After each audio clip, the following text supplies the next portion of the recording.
Live. Welcome everybody. Welcome, good to see you.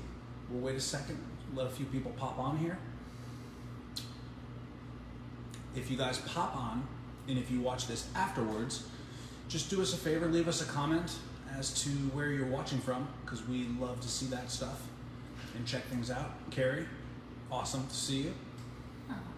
Very cool. Mama, love you. All right. Chili Goat Tubbs, hello, hello. Got a few people on there, we'll wait a second.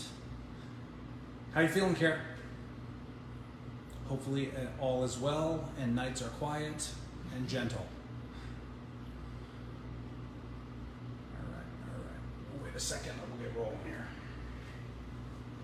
What are we talking about today, man? We're going to talk about fact or fiction, some questions that often come up when we're talking about cold water therapy. Carrie's awesome. Awesome. So those of you who don't know, Carrie just had a baby. And now you all know, even if she didn't want to. You know she's like, idiot. All right, awesome. All right, Mark, how are you? Yeah, it's a little small back there to see. Mark, how are you? Yeah, if you guys, everyone, just let us know where you're watching from. We always love to see that. Even if it's after the fact you're watching this tonight. We always love to see that. That's it. What do you think? You want to get started? Sure. So one of the first questions that we get a lot is, when is the best time to do cold water immersion? And in that same realm, is cold water going to ruin my gains? Weightlifting gains. Correct. Weightlifting gains specifically. Or actually, no, probably, this is probably a very broad question because it would encompass, say, a pro triathlete. Sure, yeah. You know, and when they're training hard, it would depend on what day they're training, what kind of training they're doing versus weights and all that. So there is an answer for this, and then you have in the sort of powerlifting and bodybuilding community, you have, you know, people who might be afraid to, you know, not get the benefits of their workouts, which they would never do, you know, any kind of cold water immersion therapy if that was the case.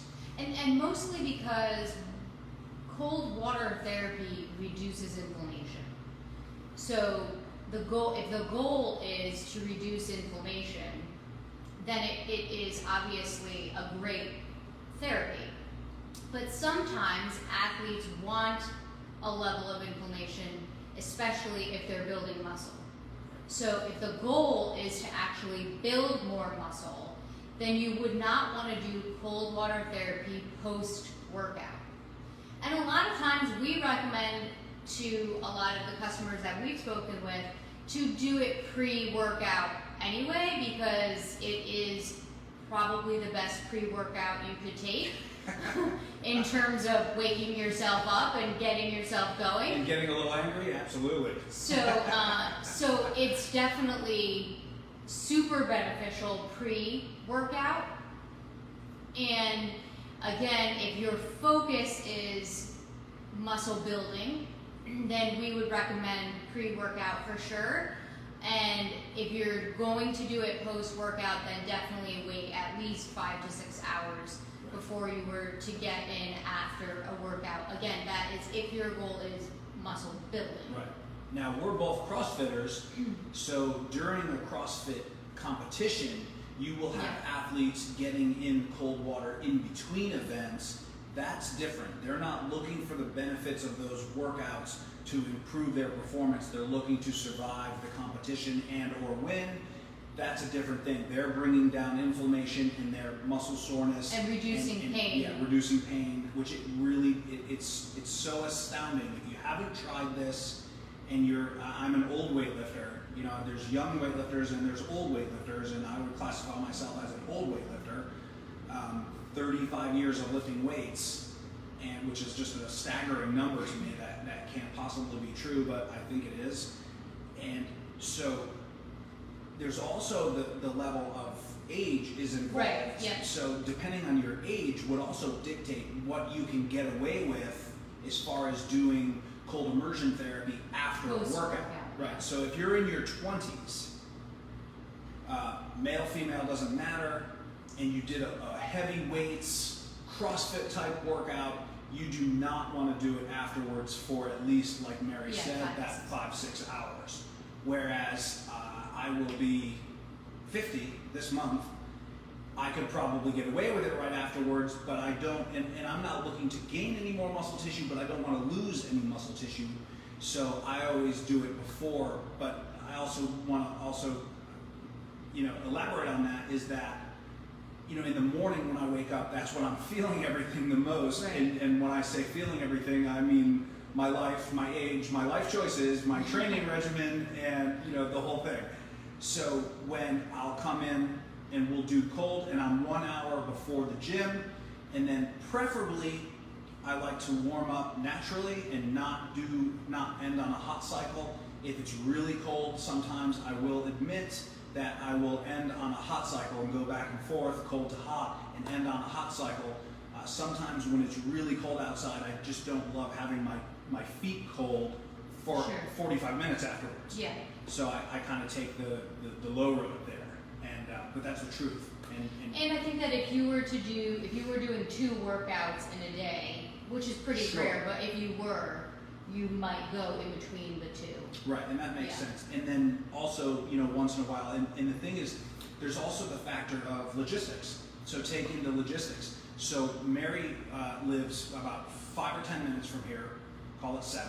I live about 20 minutes from here, and I'm not going to come back 6 hours later and do this when we're already done for the day. Sure. So that's just not a realistic thing. So for me, that's one more reason to do it beforehand, which works out great schedule-wise. It works out great physiologically. It makes sense. So whatever it is that your schedule has, and whatever training you're doing, the most important part is that it fits in with your entire program.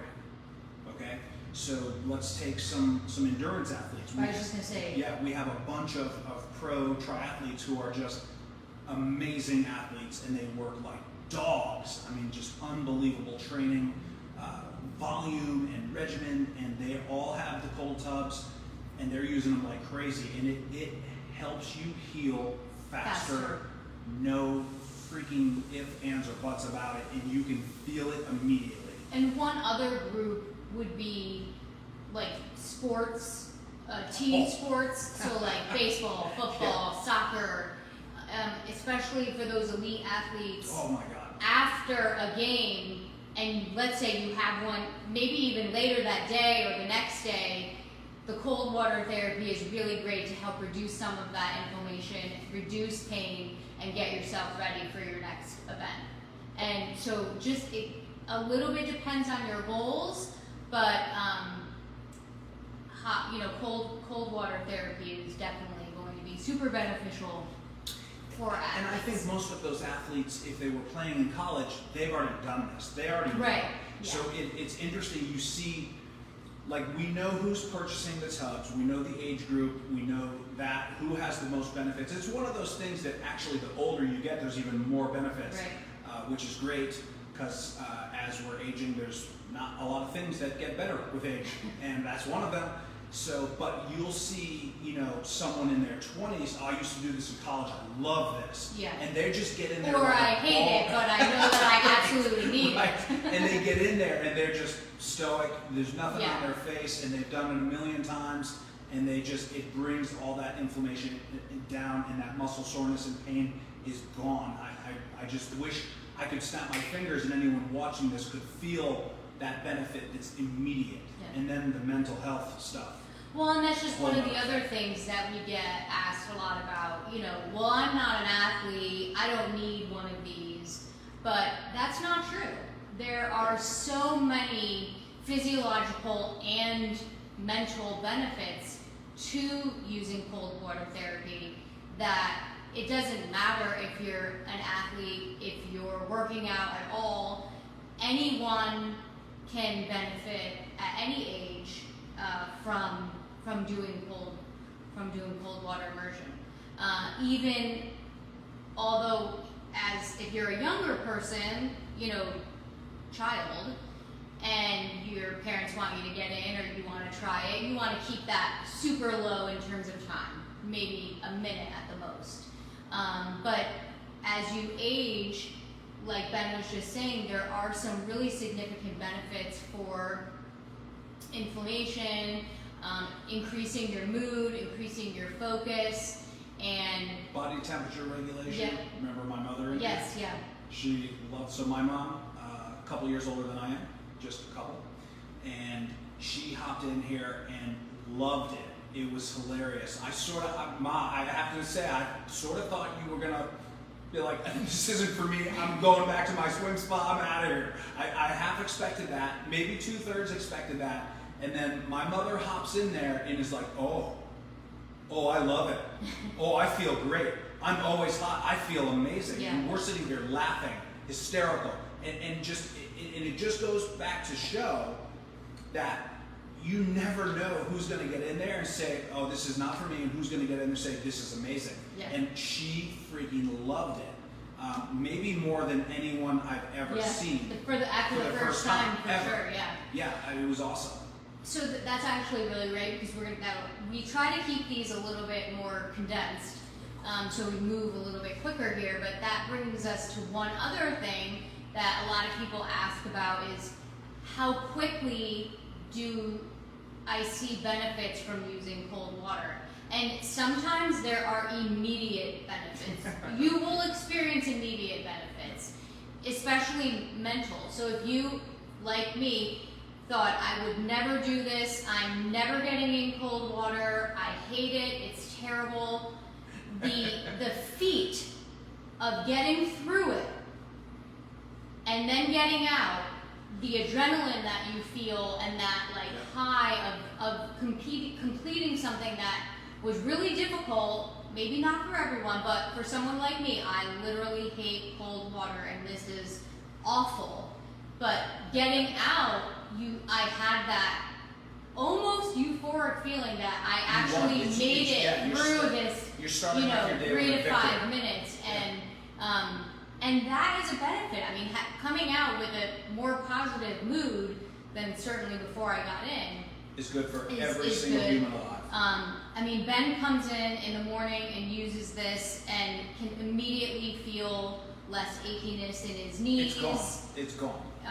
In your back. My back, and most of it is muscle soreness. Sometimes my knees just ache. They're 50. We raced Ironman, Marine Corps, training forever. Sometimes they just ache. There's nothing wrong with them. Sometimes they just ache, and I get in there and it's gone. It's freaking gone. And a lot of times it calms him. So sometimes he'll come in the morning and maybe the traffic was really bad and it was just a bad drive in. And you could see she's cleaning that up really nicely. You can see him physically calm down as he sits in the cold. Because I'm coming in on fire. Yeah, absolutely. Real quick, Eric had a question. What is the ideal temperature? Is low 50s too warm to be beneficial? No. Eric, low 50s is awesome. Benefits start south of 60. So I'm usually set at 48 to 50. And then the chili goats have a couple of degrees swing, from the chiller cycling on and off. So it could be as high as, call it 51, 52, low of, maybe 48, somewhere in there like that. And if you're a wimp like me and cold water is terrible, just start at 59. Start at 59 degrees and then eventually it will get better. I would like to comment. She is not a wimp. She says that. This girl... I'm a wimp when it comes to cold water.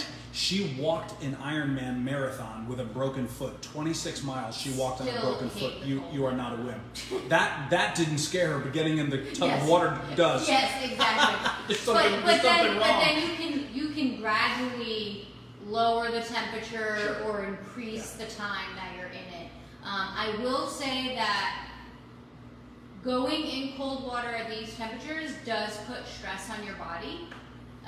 And for a short amount of time, between that 3 to 5 minutes, building up to 11 to 15 minutes per week is a safe amount of stress. It's actually a good amount of stress, but there is such thing as too much of this stress. So you just want to make sure that you're being safe, and that researched amount of time, that 3 to 5 minutes per day for 11 to 15 minutes per week, is a really well-researched protocol for good stress on your body.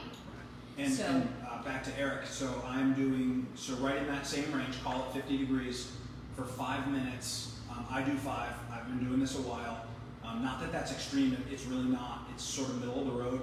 And Well, and you're not doing it like 7 days a week. right, so I'm looking at 4 days a week, probably maximum is 4 days a week. Our travel schedule is always crazy, so we're usually gone and I don't always have access. But I like that 3 to 4 times a week, so that 15 to 20 minute mark at, call it 50 degrees. I'm pretty sure Michael Phelps likes 51 degrees, am I correct? I think it was around there, I think it was 51 degrees, we were told that. So, yeah, you're perfect. Yeah. Rock and roll. What else? So if anyone has any other questions, post them. We'll get to them later on today. We are really trying to keep this within that 15-ish minute, so we are good on time. We have one more quick subject. Do we? Or We did all. We did all the- Yeah, yeah. So we did hit all the ones that we wanted to. So we will see everyone again in 2 weeks. We're going to stick with this time for right now, Wednesday, 3:30 Eastern time. Oh, 48. Oh, Michael Phelps likes 48. 48. So we will hope to see you all in about 2 weeks. In 2 weeks, 3:30 Eastern for Chili Goat Live. Did we have one more question? Oh, Mark, I gotta read this. Hang on. Oh boy. We're going into overtime for Mark. I'm sorry, Eric. Eric said, I run a Rocksteady boxing program for people with Parkinson's disease. Okay. Awesome. I've read there are benefits for Parkinson's people. Cold plunging produces dopamine. Have you read or had any experience with that demographic? And then what is the best timing protocol to save energy and maintain temperature twice a day, 1 to 2 hours?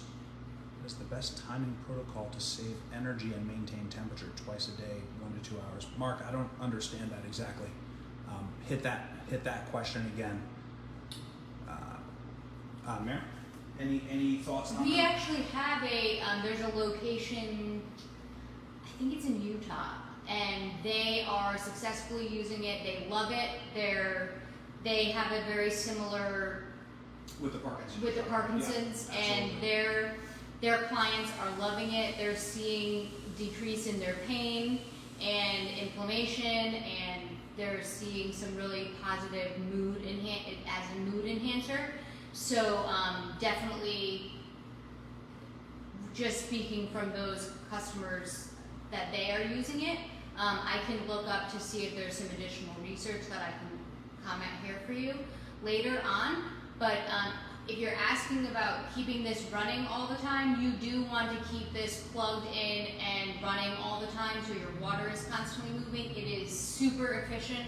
It is fully insulated. Your cover is going to keep all of your moisture in as well. So I think that's what you're asking. You so. want to keep Yeah. it running Keep it all on the the time, run. and it will maintain the temperature super efficiently. But we will get to these questions later on today. If you have them, just keep posting them, and we'll get back to them later on.